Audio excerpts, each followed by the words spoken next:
Are we online?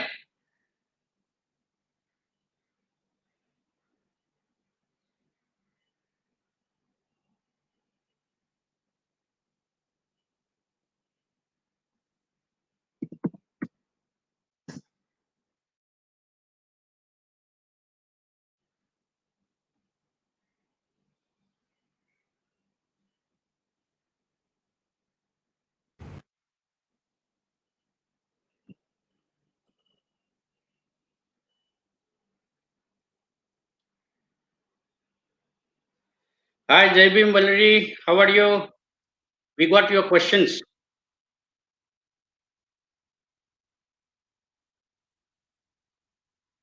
Oh, great. Good.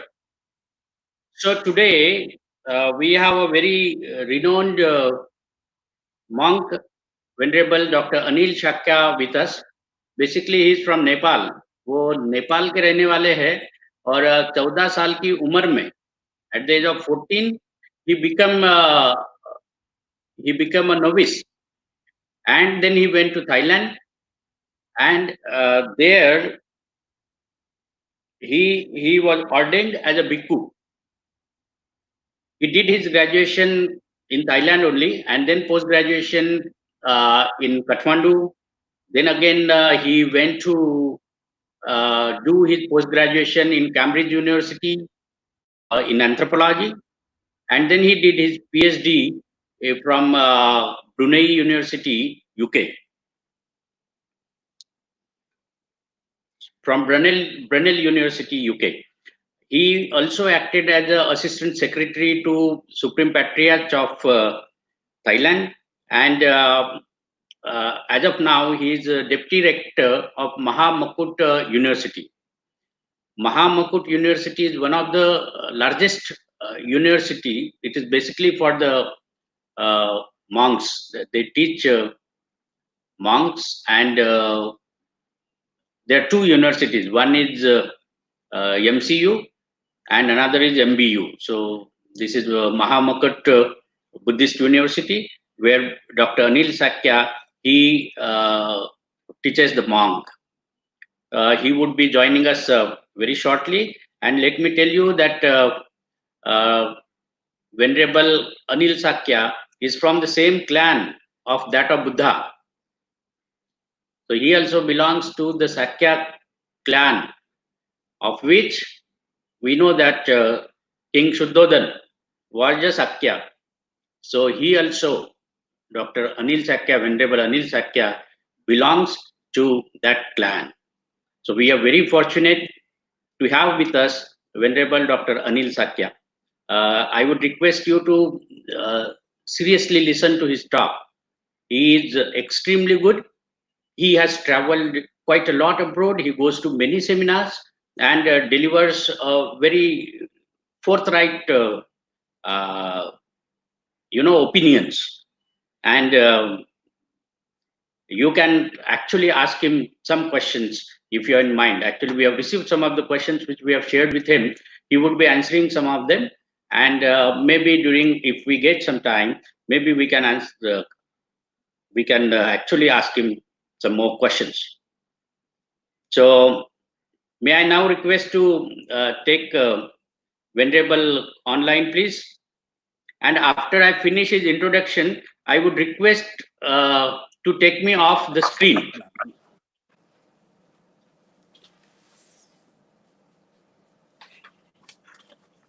Hello, good afternoon.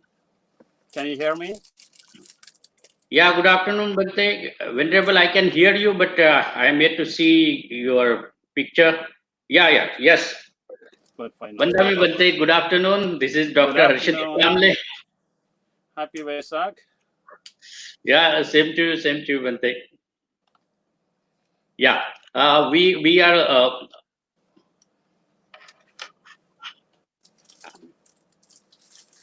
so uh, Prasad.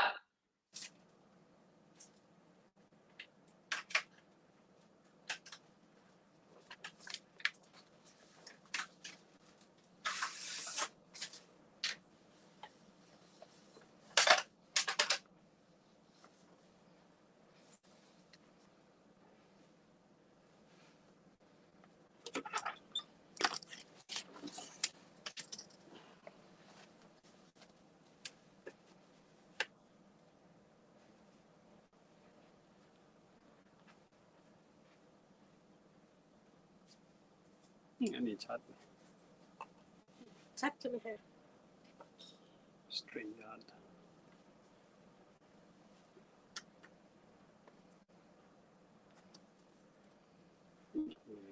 ตัวหนังสือวิ่งได้ด้วยอะไรได้ด้วยดีกว่าสูงเยอะ เดี๋ยวเราต้องหาต้องฝึกตรงนั่นของเราประเด็นเราจะทำอะไรอย่างนั้นกับเครื่องมือกดตรงให้ได้ด้วยสบายใจ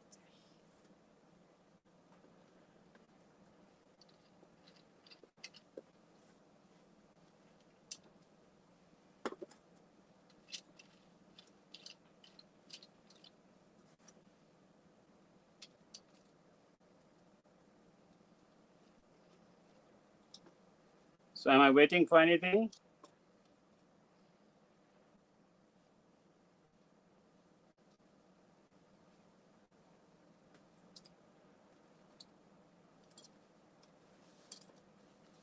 Are you ready?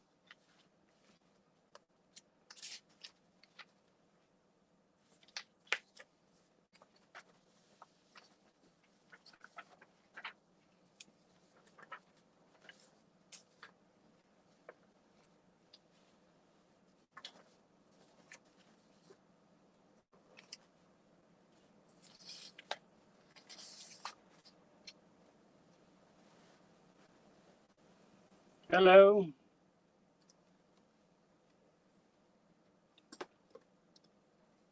Hello, can you hear me? What is going on? I don't see anything.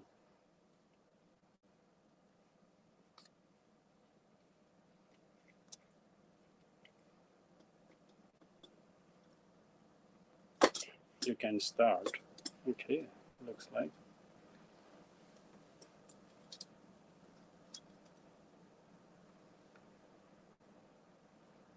Good afternoon. On this very special occasion of the Buddha's birth, enlightenment, and passing away of the Buddha. Internationally, it is known as Vesak Day. However, in South Asian context, we always known it as a Buddha Jayanti. Of course, when we think about the Buddha Jayanti or the Vesak Day, generally for someone who is a Buddhist might think that it is a Buddhist celebration. Of course, it is a Buddhist celebration because after all, it is a day when the founder of Buddhism was born, was enlightened, and passed away. However, our Buddha is in a very special position, I guess, as the birth of the Buddha, the Vesak Day or the Buddha Jayanti is not only celebrated among Buddhists alone. These days, since 1999, we knew that even the United Nations organization already announced and acknowledged as a world important day because after all, Buddha is the personality which we always go with hand in hand with the idea of a peace and harmony, and after all, the word happiness. Buddha, who was born in Nepal and made his career in India, and his message was all over the world. And his message is not only admired by Buddhists alone, even non-believer in Buddhism, even someone who never heard of the Buddha or never think of adhering to Buddha's teaching. But what happened is that in their life, in the teachings or in their study, they might have chance to learn about Buddhism in one way or another. Buddha is known among the world in many different ways. Especially this year, we are in a very dire situation. The plague virus named Corona, or the COVID-19, it is really hitting hard the whole world. The global pandemic of coronavirus, it's really disturbed the way of our living. Of course, the most very important and hard hit issue is our public health. Many died of this virus and died so quickly as we are not prepared for it. But secondly, it is not only the public health we are facing such a challenge. With the coronavirus, it is also hitting so hard with the economy. So that's why at the moment we are seeing that, or we are talking that, whom should we fear of?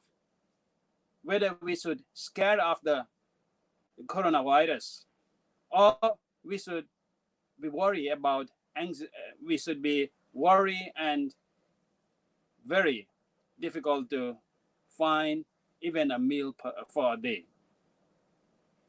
So these challenges is not only challenge of one country, one nation, but it become a global challenge. It's become something every human being in the world is concerned. So in this way, how can we challenge? How can we celebrate it? How can we celebrate the Vesak, the founder of the birthday of the Buddhas, or the founder of Buddhism? And of course, when there is a question, when there is a challenge, we always find a solution. I guess this is a nature of human. And as we are brave human, as we are always challenging ourselves to go through the crisis of every time, just as to what Buddha had taught us. Buddha have given such an idea even 2,600 years ago that life is a crisis. Life is a challenge. Dukkha is a challenge. Dukkha is a crisis. It is nothing about going to the next world. It is nothing that we are expecting what we do this life and then go to receive it at the next life. The whole idea of a Buddha Dhamma, the whole idea of what we call Buddhism is all about challenging day-to-day life. Because we are amidst of the crisis. We are challenged by all kinds of challenges. Forget about Corona. Corona is only one pandemic which we are facing at the moment. But if you go back and look at the history, it is clearly seen that even time of the Buddha, it was in India when plague was a big problem. So that's why in the text we can hear the Ratana Sutta, the discourse on the jewels, which was chanted in order to calm the outcome of the pandemic at the time. It was a kind of pandemic created by similar virus, I guess, because it was said in the first stanza of the Ratana Sutta itself that Yani da bhutani samagatani bhummani va yani va antalikhe. What it really mean? Yani da bhutani. Of course, when we hear the word bhutani, we think it is something about this supernatural. It is something about the ghost. It is something about the bhut. But if we know the language, either be in Sanskrit, either be in a Pali, the bhuta simply means that being. Being which include the visible being and invisible being. I guess with the case of corona is some kind of being which categorized under invisible being. We have to use a microscope to be able to see that. With our naked eyes, of course, we don't see the virus, and that's why it's make us so scary. So what is the advice we can get from the Buddha then? What is the advice we can draw from the Ratana Sutta then? For someone who believe in the power of Ratana Sutta, they may go for lengthy chanting and then hoping that the power of that chanting will heal us. Maybe it could. But if we understand the essence of the sutta itself, then we'll understand that it is not as we think. When we chant the sutta,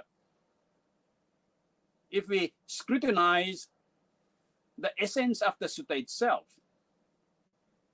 it is clearly said that the first of all, we have to understand the nature of the virus itself. We have to understand the nature of bhutani, how it works. For example, we know that how COVID-19 works with human, how it spread. So if we know how it works, then we were able to prevent the impact from the virus itself. In that stance, Buddha says that we have to treat with it as a loving kindness. Not to treat it as a friend, but as a virus which we don't know how it came, but it is having a greater impact upon us. But if you understand the nature of it, I guess we can live side by side. There are so many bacteria, there are so many viruses in this world, and we are living with that. But when we understand the nature of it, we can live it peacefully. And that is what we are searching for. How are we going to live peacefully with such a virus? In order to do that, Buddha gave simple solution that if something happened in this case, in this scale of pandemic, which even keep us apart from celebrating the International Vesak, celebrating such an important day for among us. Originally, we were planning to come and see you in India, but the coronavirus keep us apart. But I think with this kind of communication using the technology, I would say that we are victorious over Corona. Although Corona trying to keep us apart, but we have all the tools and mechanism and way that we can still be together. So when we think about the word alone, which is a very important vocabulary in the global pandemic at the moment, because the main problem with the global pandemic of Corona is that we have to be aware that we keep social distancing. Unfortunately, as a human, we become so used to intermingle. We become so used to be socially engaged. And we thought that that is our life.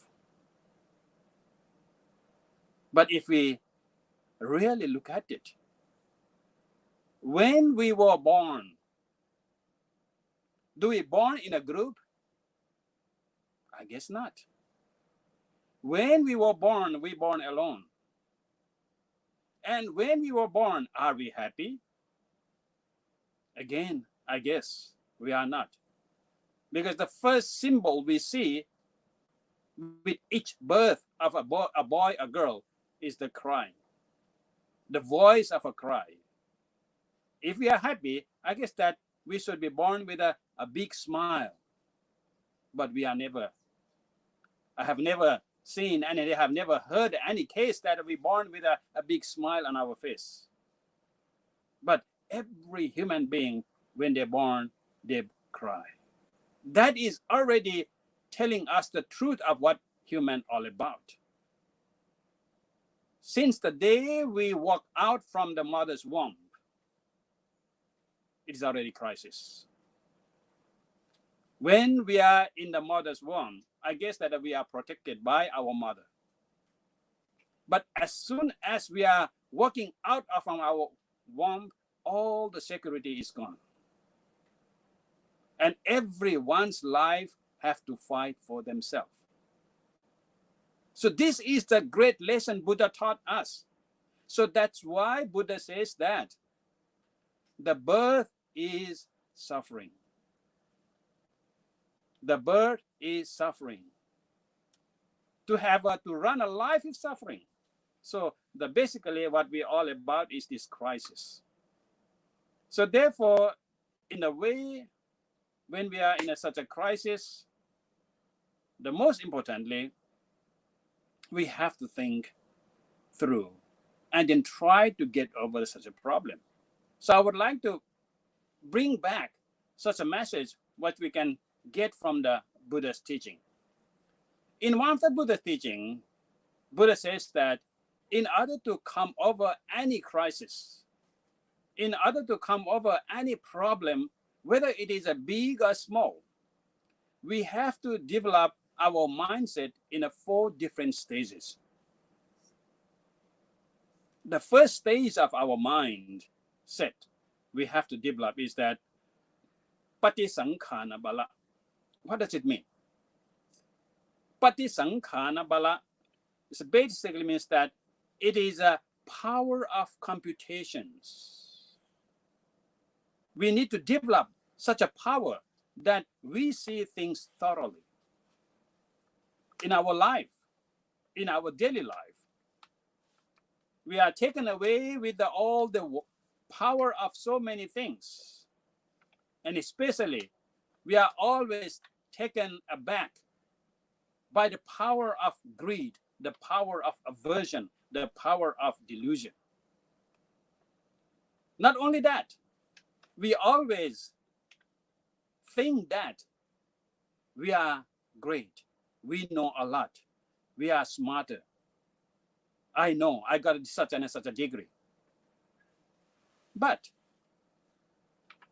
sometimes we know that all the world's affairs, what is going in America, what is going in China, what is going in Russia, what is going in Europe, what is going in Thailand.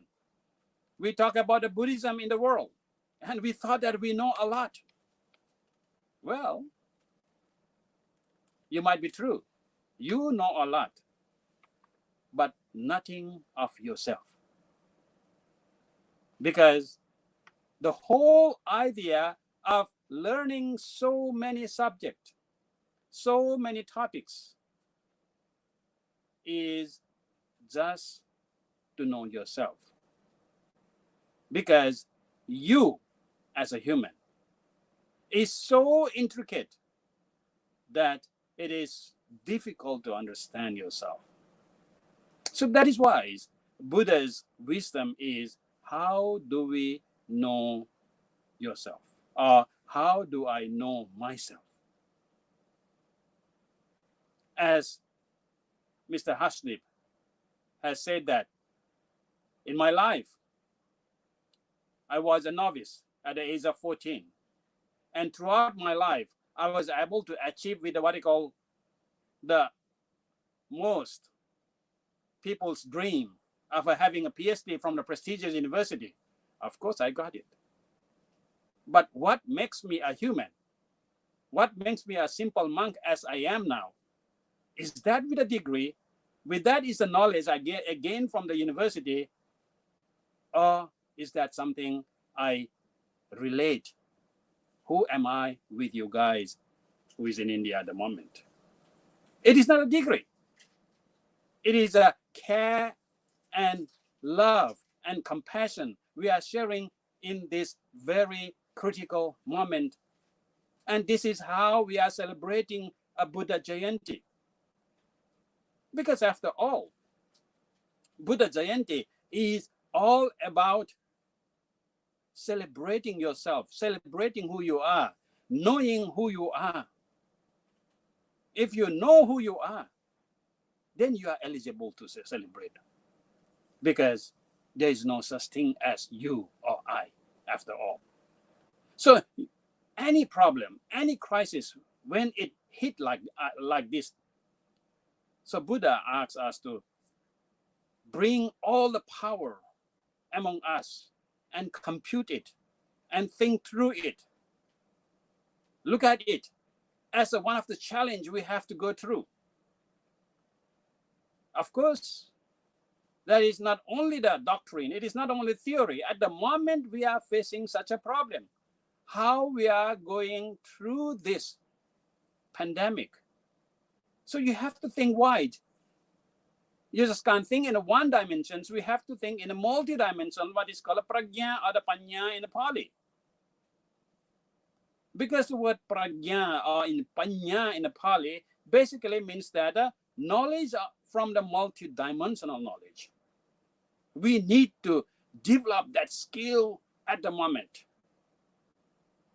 Once we are able to develop that skill and able to see through things, especially at the moment, the coronavirus, then immediately we will have an energy to fight with that, to get over that problem, to get over that crisis.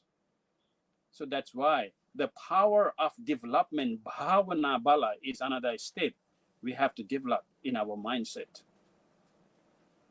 Because when we realize that the dukkha is a problem, first of all, we have to identify it is a problem. Once we see that is a problem, then we will find a solution. Or we will find the cause of the problem first. Once we find the cause of the problem, then we will have to find a solution. The bhavana bala. So you need to have that power. But however, in order to stop that problem, you have an ability of computing, you have an ability of development, but both computation and development has to be make sure that it is anavacca bala, which means that it is not corrupted. It is pure. It doesn't give byproduct, wrong byproduct. Imagine a lot of development projects these days. When we think that we want to develop something, but end up destroying a lot of other things. And that is what we call development. So that's why some scholar even said that the foundation of a development is a destruction. So whether you think that this development is good or not, for sure, you have to destroy something in order to have a new one. So therefore, you have to make sure that the power, what you have to develop at the moment in order to develop some things, that your mind has to be not corrupt. When you talk about the corruptions, it has become a big, big problem. Not only in India, but all over the world. Because when we think of corruptions, the corrupt basically means that when you do, when you think, when you speak, you always see you before others. That is a word corrupt, and actually very meaning. So whether you see yourself before others is something very scary, because you are not seeing yourself in relevant to others. Buddha says that who you are is totally dependent on someone else or something else. That is a whole teaching of Pratitya Samuppada, dependent origination. So therefore, in order to solve this problem, we have to have what we call is the power of computation, Patisankhana Bala, then Bhavana Bala, when we have to have this dedication and develop to come over that crisis or that problem. And the way we have to go through is that by our mind is a very pure mind, is not corrupted. But last and not least, is something we have to always think that why are we doing all those things? So you need to have a fourth power. What is that fourth power? Fourth power is Sangaha Bala, which basically means that the power of helping others, the power of compassion. Compassion becomes a key message here. Imagine what is compassion all about. In most of the secular world, if you are going for something what we call success, you are always taught that you have to build up what he calls passion towards that.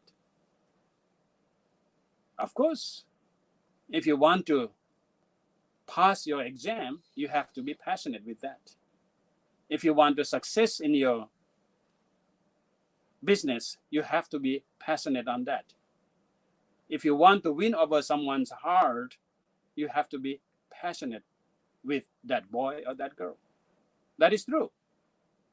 But that is only half true, because you are looking from your own side.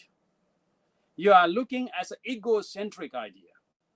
So that's why Buddha says that in some kind of a success, it is true that we need to have a passion. However, that passion has to be founded on the way we are living in society. So that's why we have to be passion. Our self-passion has to be always linked with the other people who are living together with us. So that's why it has to change, or it has to expand it, our self-passion to the common passion. And that is the word compassion all about. So it is another egocentric. The self is secure. Self is peace and happy, because the way the self is going to relate with whoever, wherever. So if you create the surroundings in a way very amicable, in a way that is peaceful, in a way that is more happy, it means that you are making yourself happy too, together with all the people who is surrounding you. So this is the very important message at the moment we need it. So in order to celebrate a Vesak as an International Day of Vesak, not only in a way of celebrating the birthday of the Buddha, a founder of Buddhism, but bring that and celebrate yourself. Celebrate the way how you look at yourself. Look at the Vesak day as a day for opening your eyes. Buddha says that there is a Buddha, means that awakening.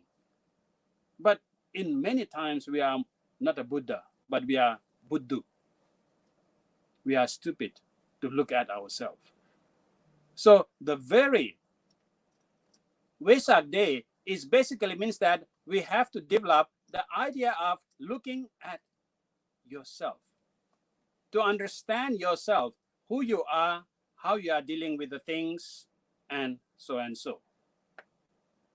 This is a very important message of the Vesak. Vesak, when we think about the Buddha, it was the birth of the Buddha. Imagine why we are celebrating a birth of the Prince Siddhartha Buddha. Because it is so important in a way that it is the story of the Buddha is so close to our heart. Buddha is not a god. Buddha is not a supernatural. Buddha is not a Rama, not Vishnu, not a Brahma, not a Jesus, not Allah. Buddha is simple human being just like me, just like you, and just like anyone who is watching this. But he's different in some way. He's different in some way, in a way that since the day he was born, he was determined. Since the day he was born, he was perseverance. Since the day he was born, he wanted to improve himself from the whatever the status he is in. Of course, he was born as a prince, but he was not satisfied with status, because he was not satisfied with the something we always satisfy with actually. Because in our life, imagine, we earn a lot of money, and with the money, we go and build up our power. And suddenly, we stuck in this money and power, wealth and power. The wealth bring power, power bring wealth, and so, and suddenly see we stuck on this vicious circle, and we are never able to come out. We thought that being a rich is a good thing. We thought that being a prime minister, being a military, so and so is a good thing. But Buddha says that it could be good, but it is not because of richness. It is not because of your position and power. The goodness is come from your heart. The goodness is coming from your behavior towards society. It is not a jat. It is not our varna, which makes you good or bad. It is our karma, which makes us good or bad. Then our karma is always has to be founded on compassion as well. Because we are living with others. When we are living with others, if we are so selfish, how are we going to live with others? It will create more problem.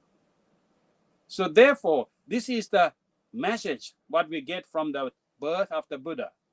We all born equal. Everyone, when we are born, cried. I guess even the Prince Siddhartha, when he was born, he also cried just like us. But his cry, his voice of cry is more louder than us, because he has an aim in his life. He has a goal in his life. So therefore, with the incidents of the Buddha's birth, we have to think that who we are then. Our friend Prince Siddhartha, who was able to go through all these crises, and why can't we? Because when we're born, we are not different than the Prince Siddhartha. We are born out of womb of our mother, just as the Prince Siddhartha get out of the womb of Mahamaya, Queen Mahamaya. So therefore, the first idea of the bird is that all humans are equal, but we can be a better human through our perseverance. Imagine, that is a great message we have to think on this Vesak. So what is the aim of your life? What can you change? What can you do to change this world in a more peaceful way, in a more happier way?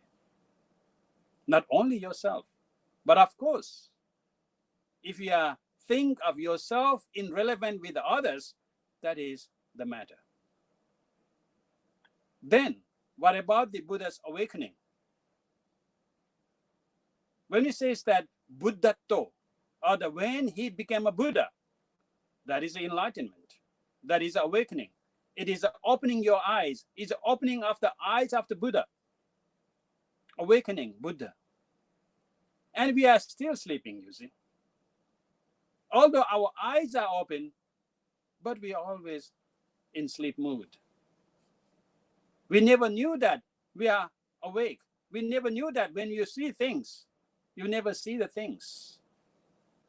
Whatever you see through your eyes, you always see the way you want to see. You never see the way the object or the things which is. When you see a box, you see it in the way you like to see it.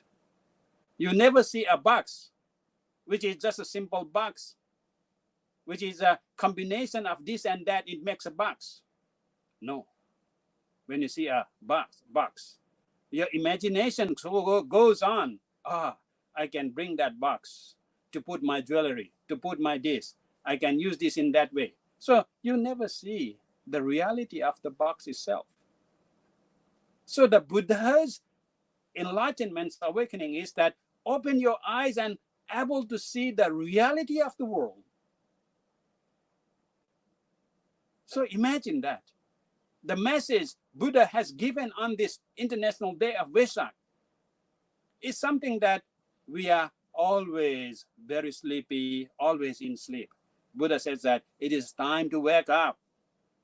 Put your alarm and wake up and see the truth.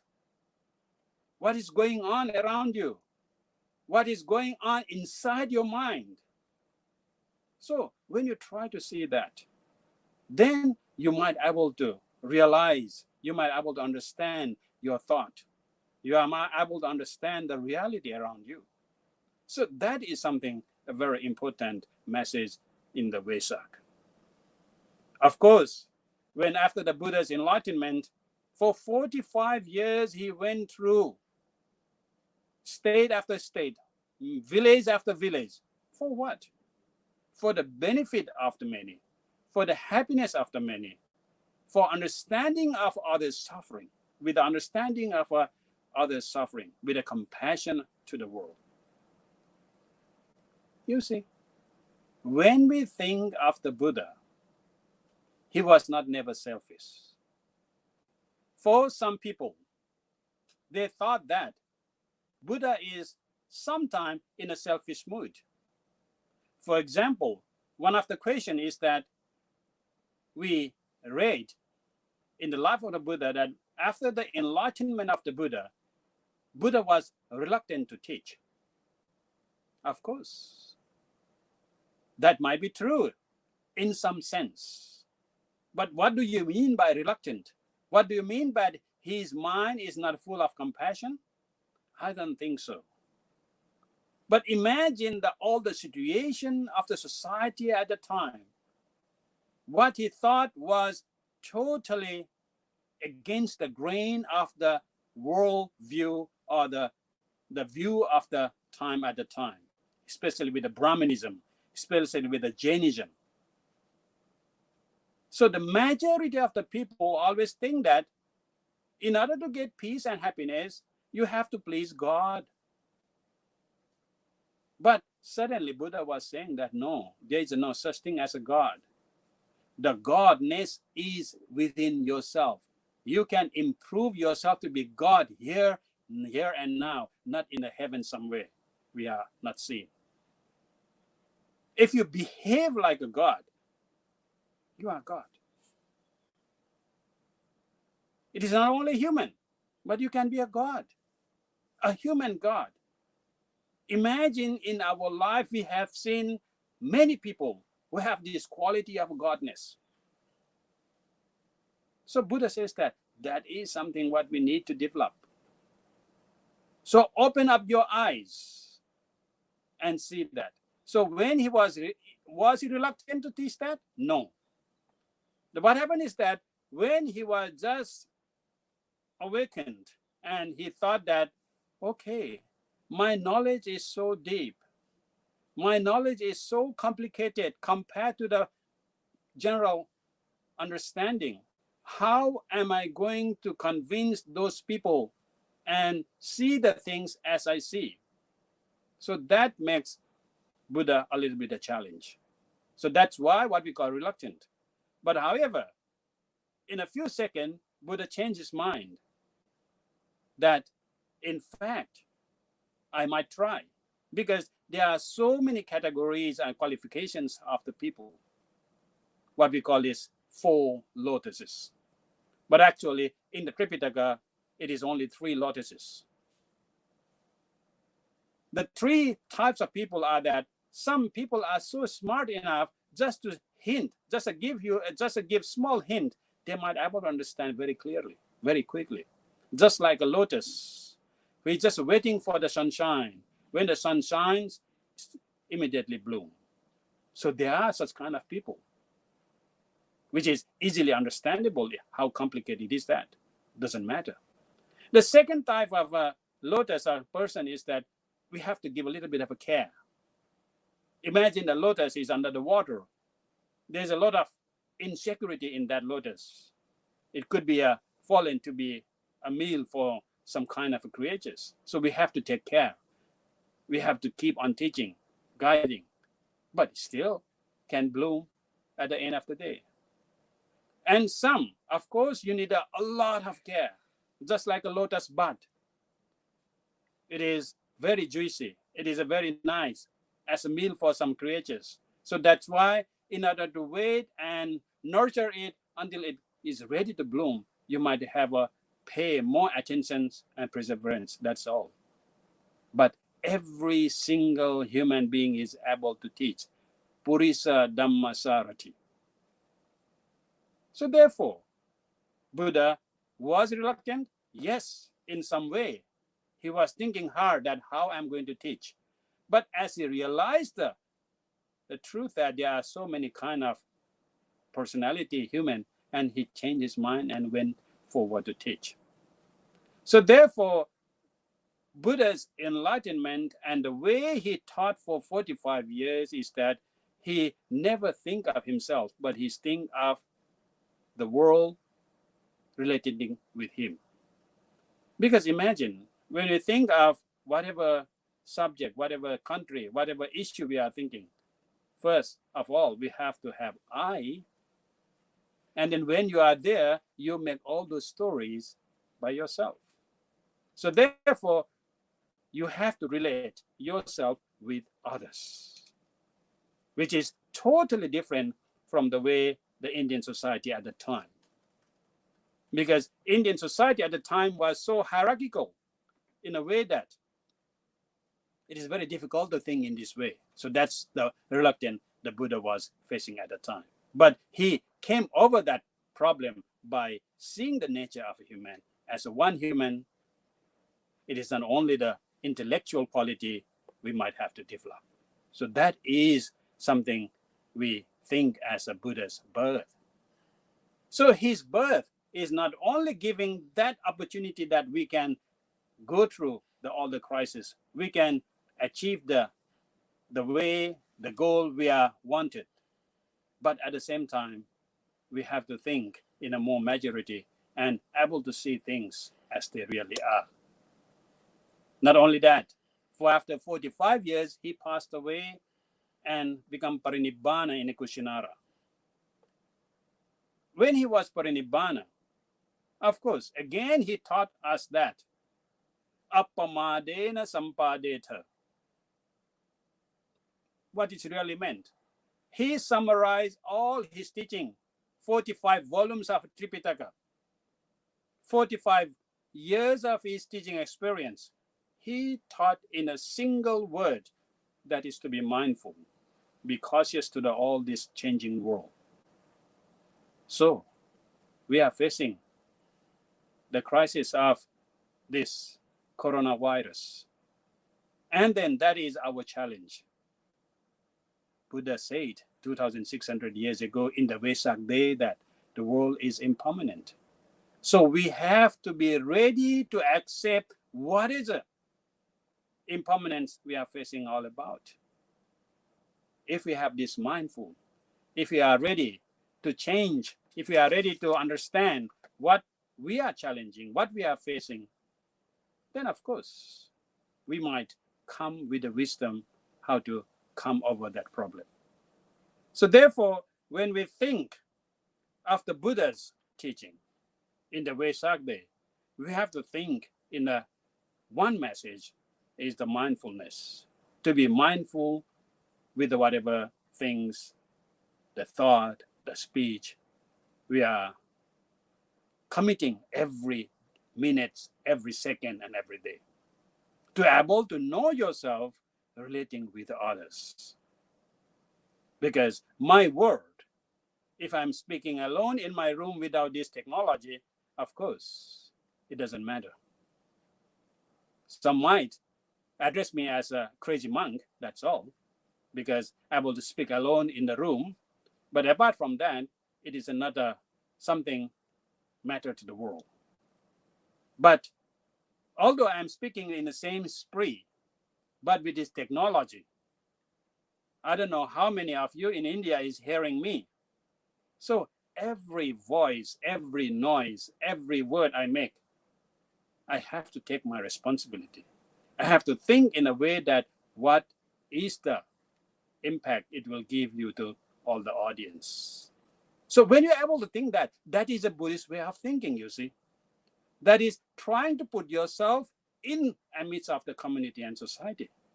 And that is the message of the Vesak. It's a very important Vesak.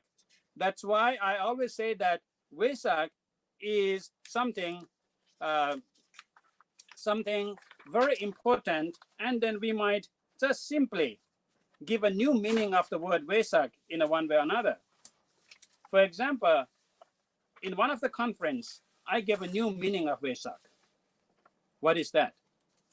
Vesak has to be V for virtuous, E for enlightenment, is S for successful, A for awakening of, and K for knowledge. Because Buddhism is a religion of wisdom after all. So Vesak is very meaningful in a way that it is a day we wake, we open our eyes, able to see the Dharma. So today is Vesak. I'm urging all the audience, all the Buddhists and non-Buddhists alike, and the Buddhists alike, through this media, saying that the greatest celebration of the Buddha's day as a Vesak day is that able to try to open your eyes and see the Dharma. Dharma is basically the truth of sustainability. The Dharma is means that upholding what? Upholding the reality, upholding the whole balance between our health and wealth at the moment. So if you can do that, we can call it a celebration. So if we put in the perspective of the Vesak, I would say that we have a 3 event happen on the Vesak day. That is a birth, which basically means that the Buddha, which basically means that awakening. The enlightenment is another word is for the Dharma. And Dharma, basically from etymological point, is the balance. The balance you make between a good and bad, the balance of living your life. And the date of the Buddha is actually created another whole impact in the society we call Sangha, the community of the Buddhists or community of any kind. The Sangha is actually a community. So that's why I always present Vesak Puja Day is a ABC Buddhism Day. It is a true meaning of Vesak is actually ABC of Buddhism. Birth is awakening. The awakening or the enlightenment is making our life balanced, able to see the balance in our life. And how we balance? By making a balance within yourself and the community, the Sangha. So this is the greatest message I say that we need to develop in this idea of the Vesak. Some of the question I got through our communication is that why do misery like corona epidemics are being suffered by human beings, killing so many of them in the world? What is the explanation in Buddhism for this? There is a very important explanation in Buddhism about the death of human being. Buddha says that there are 4 causes of a human death. Ayukaya, which means that your lifespan has ended, your age has ended, or your energy to live has ended. That is one cause. Kammakaya, your action is ended. Whatever you do, like that, all the actions, what you created, committed, that ended. So that is another cause of your death. The third is that Ayu and Kammakaya. So you ended both. You expire both your age and your actions. That is the third cause of death. And the fourth is that accident. So in this case of corona, I guess that it is something we have to accept that is a natural creation which is challenging us. And when you are not ready to challenge, of course, we fall as a victim. It is not about the karma. It is not about something we always throw the blame to someone else. But the things is keep changing. The change bring sometimes good and bad. And unfortunately, this coronavirus bring bad things to us. Another question is that how do the mechanism of having a Buddhist study in the different parts of India? This is another subject, I guess. When we think of the Buddhist study, at the moment, we have a very structured Buddhist studies which we can exercise in the monastery, which we exercise in the university and colleges. But the first step of Buddhist study, I would say that how can we study yourself? With the principle we can see from the Buddha's teachings. So if we can do that, the Buddhist study as a real degree-based Buddhist study will be easy to do that. Because one way of developing all the courses for Buddhist studies that, of course, there is a big meganamous text in Buddhism, not only Tripitaka, commentary, sub-commentary, and so, which can learn for whole life, and we can't finish that. But at the same time, to put in a perspective, we can put it as all the degrees, all the level of our discourses. And again, these days, we should know how to apply it to be creative, what we call is 4.0 educations. It is not only memorizing, but able to use all this technique and technology in order to apply those teachings in our lives to make our life easier, to make our life more comfortable than we are facing at the moment. So therefore, we will see that all these questions we are facing in our life is very, very critical period we are facing at the time. Especially in this pandemic, we are facing such a terrible disaster all over the world. And I have to think that all the health staff, health authority have to be sadhu for their effort, their dedication. Especially in Indian context, Sardar Vallabhbhai Patel Cantonment General Hospital are working day and night for COVID. So we have to think of their dedications, their commitment, which they are showing their knowledge and their expertise for people who are suffering with this coronavirus. We need more that kind of bodhisattva these days. When we refer to the bodhisattva, we always think that it is kind of the Buddha to be. But if you understand, we all are on the path to be a Buddha.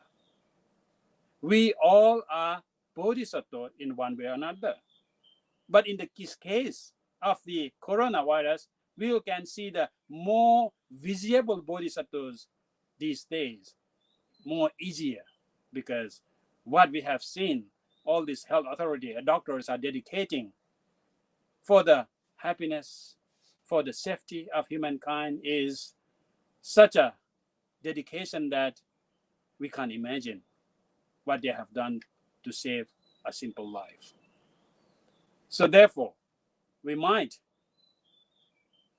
say, we might think our Vesak is such an important day that we can bring the messages of the Buddha, the awakened one, and able to apply it in our life. Our life is uncertain. So that's why we always think we need to find some refuge. We need to find some guidance in order to find a way where we can follow and make our life a little pleasurable than what we are now. So stanza, what we always chant, these days in every temple, in every Buddhist, the simple word is the Namo Tassa Bhagavato Arahato Samma Sambuddhassa. What does it mean? We chant it, we memorize it, we remember so well, and we thought that that is a way to greet our appreciation to the Buddha. But Buddha never encouraged to appreciate him. Buddha says that the best worship for Buddha is the practice he's teaching. And basically, in the stanza of Namo Tassa Bhagavato Arahato Samma Sambuddhassa is the very important message of Vesak itself again. Because Namo, it is not only Namaha, but it means that taking things inside your heart, inside your mind. That is what we call Namaha. Follow, that is a word from the mana, the think, the practice. Practice what? Bhagavato, the compassionate one. As I said earlier, compassion is basically a very important idea for us to live together in a society. So therefore, how do you live in society? You need to have a compassion. A compassion basically means that you are always relating yourself with others. Bhaga. Imagine in our word, in our cultures, we always said Bhagavan. What is Bhagavan? Even the Buddha, we say that the Bhagavan Buddha. Bhagavan is the word from the word Bhaga. Bhaga means that the luck, sometimes we translate it. But to more simplifying the word Bhaga, Bhaga basically means that to make things or to see things as one of the others. So whose Bhaga? Whose part is that? We are somebody because of these other people. So we are partial of the bigger part. Everyone is a small partial only, or a small part only in a holistic approach. So once you're able to realize that, you become Bhagavan. Whenever you think that you are there for such a reason. For example, I'm a monk because there is a laities. That's why my monkhood has become meaningful. So if you are a father, it means that you need to have a son or daughter. You need to have a child, whether it is your own child or it is an adopted child. So that means that you are relating yourself, the functions of father, with someone else. So therefore, the Buddha's idea is that this is the whole idea of a Bhagava or Bhagavan, is that you are always think in the ground of others. You are always seeing yourself related with the interaction you are creating within that subject, that topic. That is a Bhagavan. That is a Bhagava. Not egocentric and look at all others as the slave, all others as part of the accessories which make you most important person in that context. That is not a Bhagavan. Bhagavato basically means that we have to bring the idea and knowledge and able to see yourself in perspective of others. Then you can be a Bhagavato. You can be a Bhagavan. You can be a compassionate one. Your passion is always based on a common passion. That is the Bhagavato. What is Arahato? Arahato is another word we always hear from the Buddhist monks, and we always hear or read in the Buddhist text. It's called Arahanta. Arahanta or Arahato basically means that how do you relate yourself as a Bhagava? Once you relate that you are a smaller part of a bigger things, a bigger world, then you have to act accordingly. If you think that you are a certain small part, but if you are trying to occupy more than what you need, that is not a Bhagavan. So therefore, in order to make yourself a true Bhagavan, a Bhagavato, you have to act accordingly. So that is Arahanta. Hanta means that pardoning, for the severing, killing. Killing what? Enemy, Ari. But the Ari, the enemy here is basically a mental enemy. As I said before, as I said earlier, that we are always challenged by the greed. We are always challenged by, I like this, I don't like that. We are always challenged by hatred. We are always challenged by the ignorance. Therefore, we thought that when we think of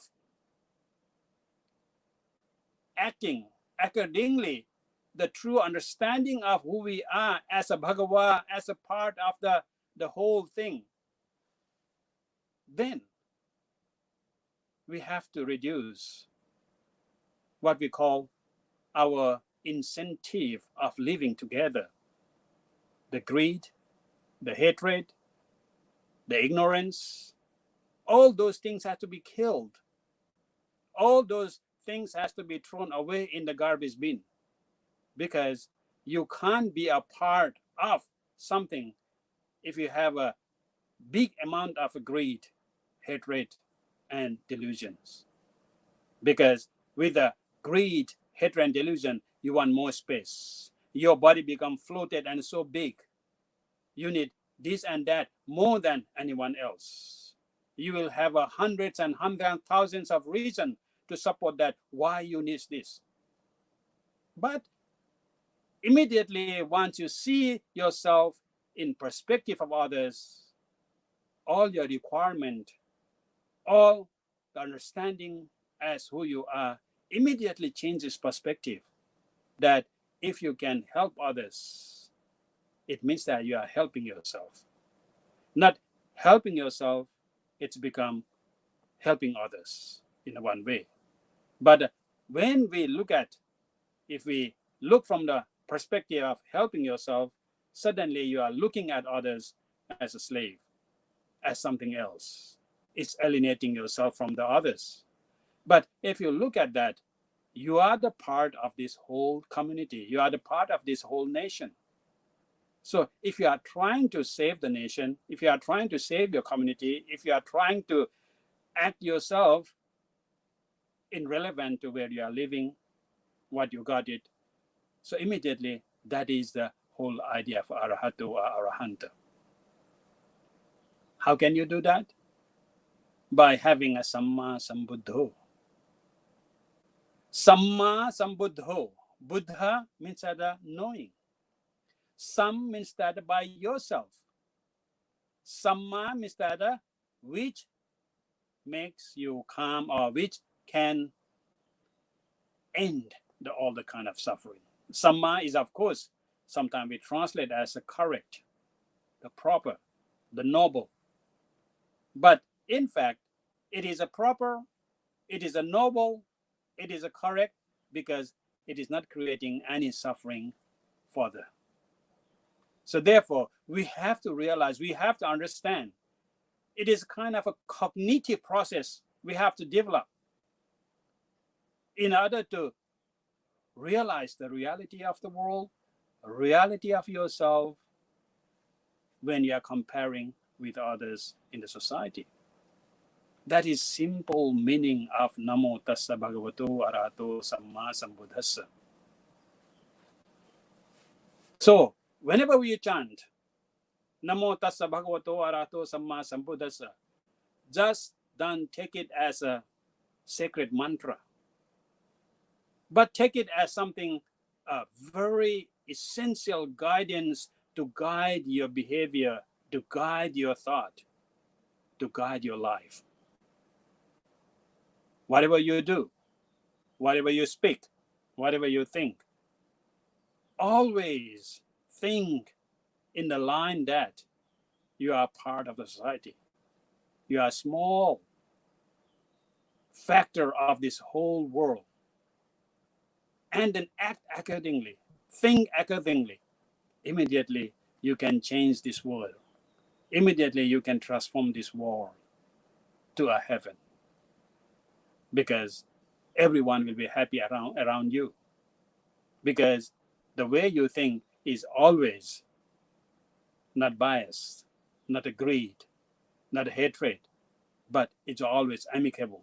It is always peace dedicated. It is always happy dedicated. It's always prosperous dedicated. So this is the essence of the Buddha's message all about. So how can we use those teachings in our daily life? We say that Buddhang saranang gacchami, Dhammang saranang gacchami, Sanghang saranang gacchami. Of course, when we chant that, it sometimes gives us such a peace feeling. It calms our mind with this mantra, it is chanting. But is that all? Of course not. When we say Buddhang saranang gacchami, basically we are dedicating, we are emphasizing, we are teaching ourselves that we should take wisdom as our guideline of our path of living. Buddha means awakening. It is a symbolize of the prajna. It's a symbolize of wisdom. So that's why whenever we do all the kind of chanting and rituals, we light the candles. Why we light the candles? It is not for the warmth we light. It is not to expel the darkness, but symbolically, it is true. Symbolically, when the candle is lit, it expels the darkness. Through that symbolism, we are teaching ourselves that with the prajna, with the panya, with the wisdom, we should be able to expel all the darkness we have in our mind, all the ignorance we got in our mind. Use the panya, use the prajna, use the wisdom to dispel it. That is a simple teaching. That is a simple teaching tool we can get very close to us. Buddhang saranang gacchami, Dhammang saranang gacchami, Dharmang saranang gacchami. Again, what is dharma? Dharma is principle. Dharma is a truth. Dharma is a upholding. Dharma is a sustainability. Even these days we are talking about a sustainable development. That is exactly what dharma all about. So I take dharma as a refuge. Basically means that you have to use the principle to guide your life in daily life. So that is a dharma. Dhammang saranang gacchami. Then we have a sanghang saranang gacchami. What is sangha? Sangha is a community. Sangha means a group. Sangha means a society. Sangha means assembly. So in order to live in the society, what we need is that we have to understand our community. Once we are able to understand our community, once we are able to live in our society, that is basically means that a sanghang saranang gacchami. So it is very simple. When we say that I take refuge in a sangha, means that whatever society you are living in, you have to follow some kind of a social standard in able to make your life more comfortable. So that is a simple Buddhism. Buddhism talk about the wisdom, the knowledge. Buddhism talk about the principles which make you a perfect human being, and Buddhism talk about the society which you create a society and the society create you. Then we talk about the 5 precepts. Actually, it is wrong to call precept, to be honest.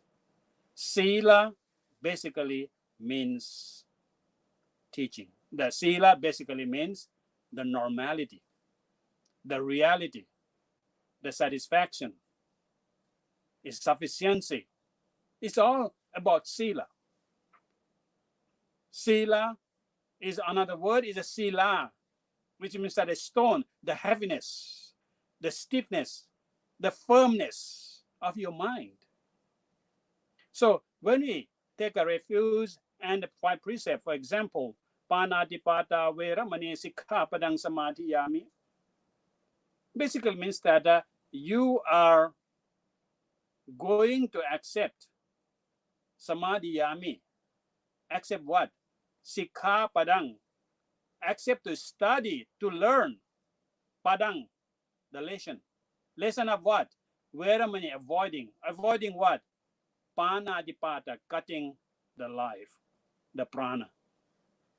So it is not saying that don't kill, as we generally understood.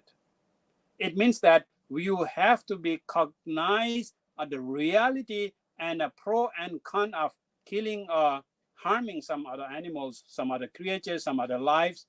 And once you know the reason behind that, you will avoid by itself. Similarly, adinadana veramani sikkhapadang samadhiyami, you dedicate yourself to study the lesson of taking things, taking goods, which is not given to you. The third is kamesu miccācara veramani sikkhapadang samadhiyami. In many cases, we translate that it is a sexual misconduct. But etymologically, it is hinting us to a more wider and a more sensible way. That is a sensual misconduct. Sensual misconduct means that you have to behave yourself, how you use your eyes, how you use your nose, how you use your ears, how you use your mouth, and how you use your body.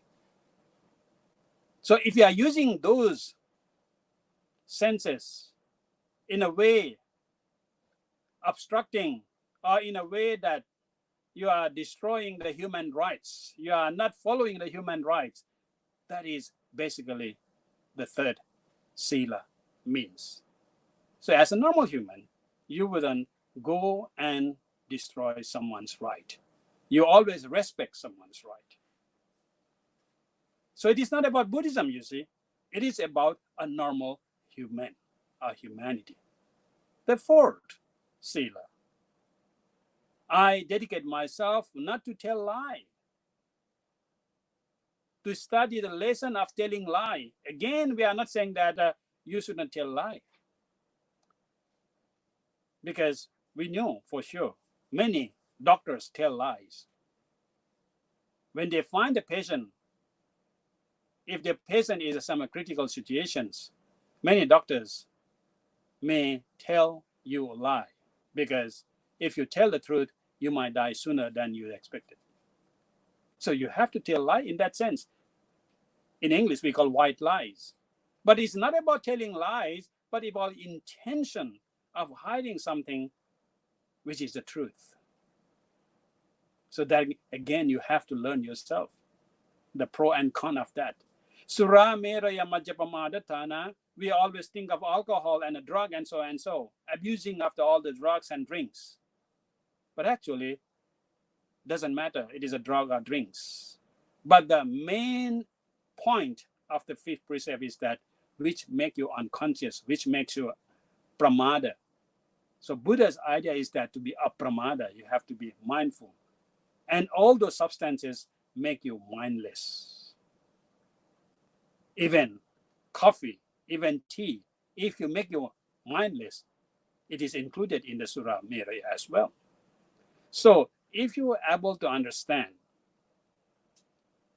Buddhism in this tone, based on the Pali, based on how Buddha taught, it will touch your heart and make you a true Buddhist without announcing yourself as a Buddhist. Because your behavior is a Buddhist. Your speech is become a Buddha's word. Your association in the community become a very compassionate community. So,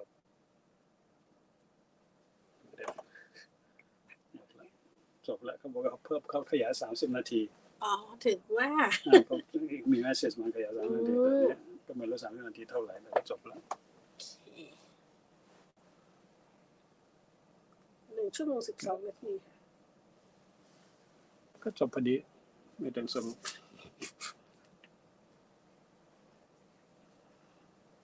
เมื่อกี้เหลือ2 นาทีพระอาจารย์ยังต่อ ก็เลย นั่นเขานั่นน่ะก็นักที่จะดูอันนี้ก็ดูไม่ได้ก็เลยมันเขามีตัววิ่งมาบอกว่าขยายเวลาอีก30 นาที ตัดเลยแต่ดีนะคะอันนี้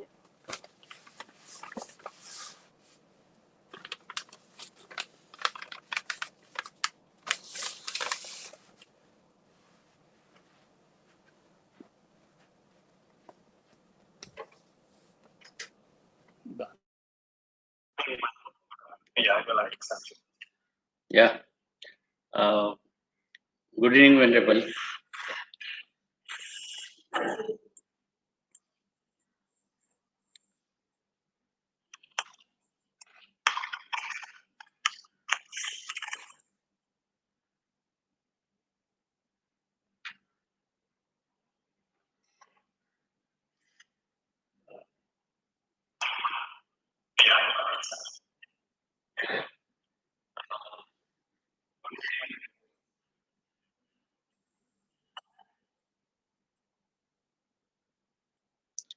Venerable, can I ask one question?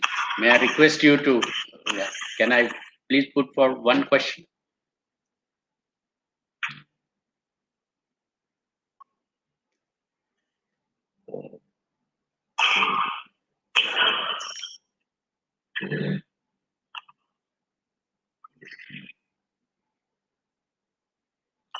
Venerable, can you hear me?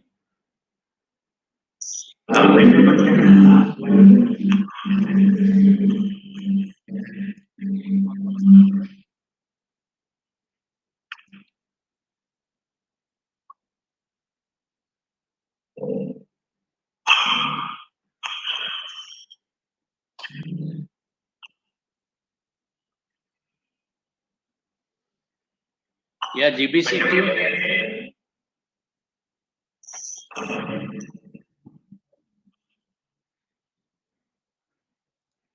GBC team.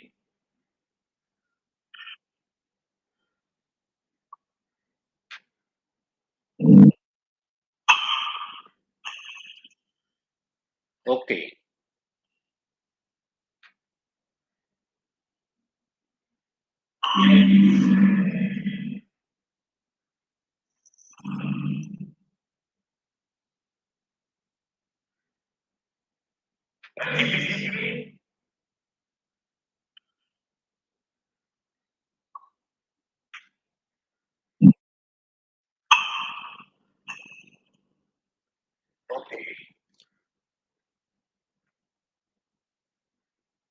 Are we trying to get Venerable online, please?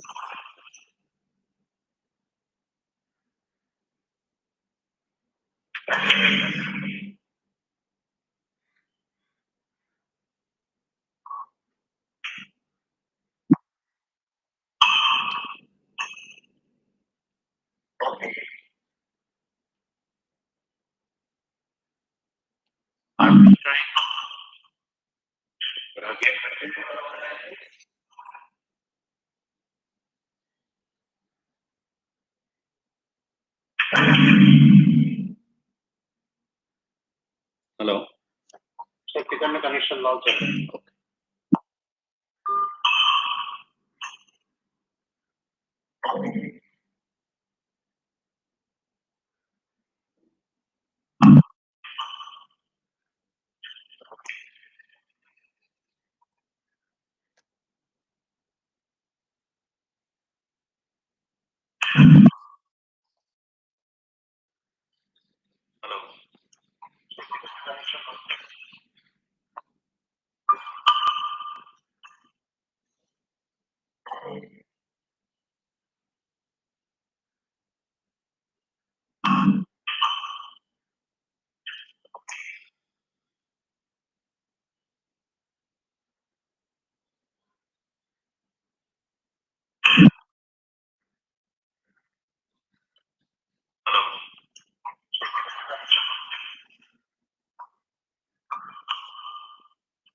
Venerable is waiting to be connected.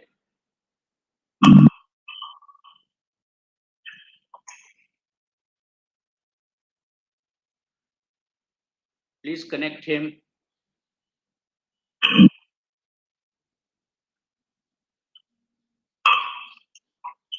Hello. त्यांना परत link click करायला पाहिजे का?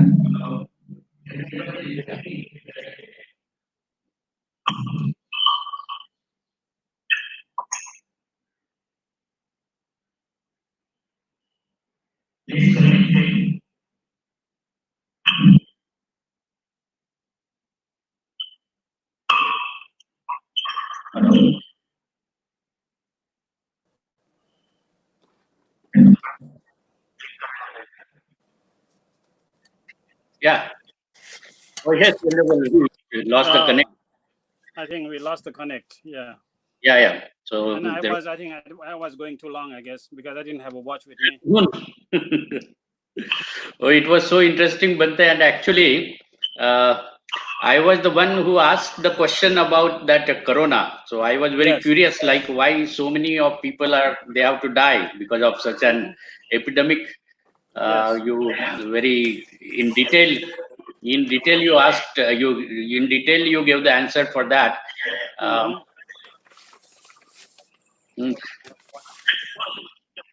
think I have covered most of the questions which I got through. Did I cover all the questions?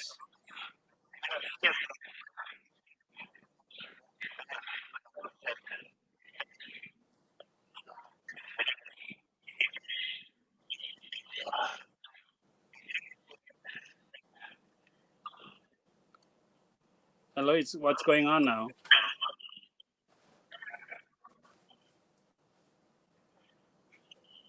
Yeah. Yes. Yeah, Bante. Yeah. Yes. I have one more last question to ask. Yeah. Yes, go ahead. Yeah. How much is enough? Pardon? Repeat the question again. How much is enough? How much is enough? Yes. Yes, it is a very relevant question at the moment, because in Buddhism we have got word called santosa, and the word santos or the contentment, and there is another such thing as how much. It is depends on the who you are. It is not about how much. It is about how much you can take, how much you are allowed to take. Imagine when we think of something very close to us. When we pour the water in the glass, what do you say? If the glass is going to be full, what do you say? Of course, you say enough, because you know that if it is a water is overflow, it spill all over, it makes dirty, And although you know that water is so precious, you will say you have one glass and you say enough, enough, enough. But let's change, and then let you pour the money into your glass. What you will say when the glass is about to fill? What do you say? Do we say enough? No. You say more and more and more. Because you are saying more and more and more, because you don't understand the value of that money.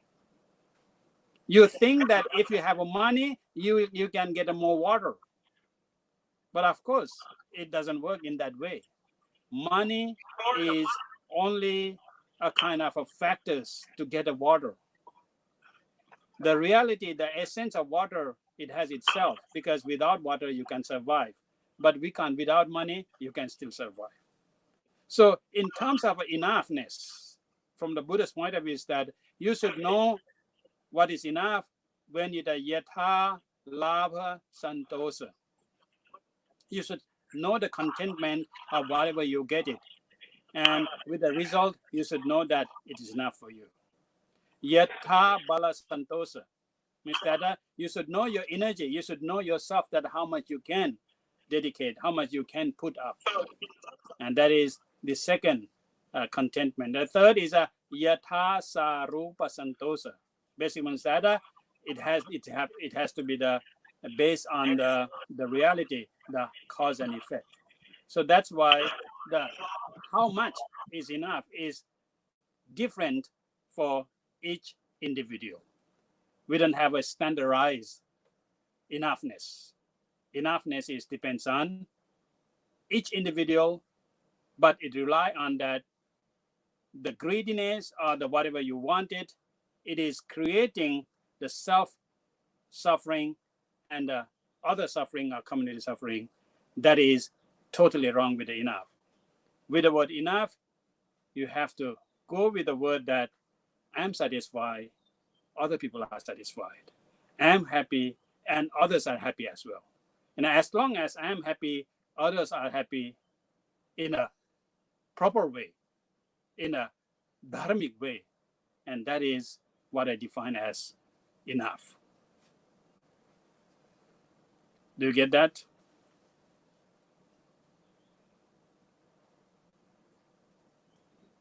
Hello? Hello? Is that connection still on?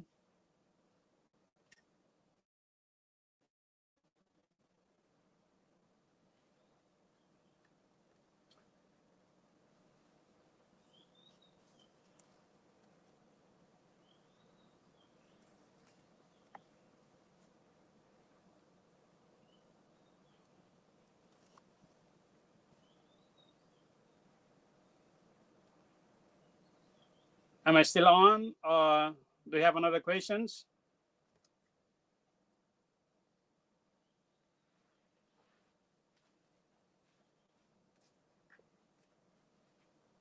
Hello?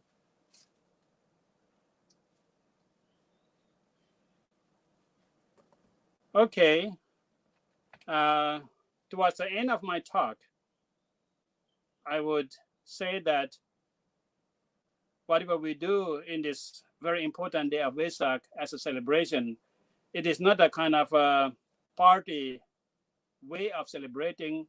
It is a celebrating of our awakening. It is a celebration of our opening of our eyes to see the Dharma. Therefore, may I give my blessings to all who is in the path of this searching for their way to gain such a happiness and such a peace, and able to fight with the whatever the crisis you are fighting through in your life. All of you may success and able to find peace in your search.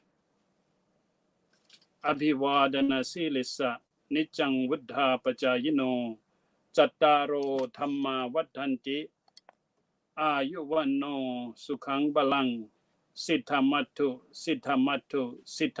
idang palang etasming ratanatayasming sabbasadana cetaso ภวตุสัพพมังคลังรักขันตุสัพพเทวตาสัพพบุทธานุภาเวนะสดาสดทีภวันตุเตภวตุสัพพมังคลังรักขันตุสัพพเทวตาสัพพธัมมานุภาเวนะสดาสดทีภวันตุเตภวตุสัพพมังคลังรักขันตุสัพพเทวตาสัพพสังฆานุภาเวนะสดาสดทีภวันตุเต May everyone enjoy the peace and happiness through the practice of the Buddhism.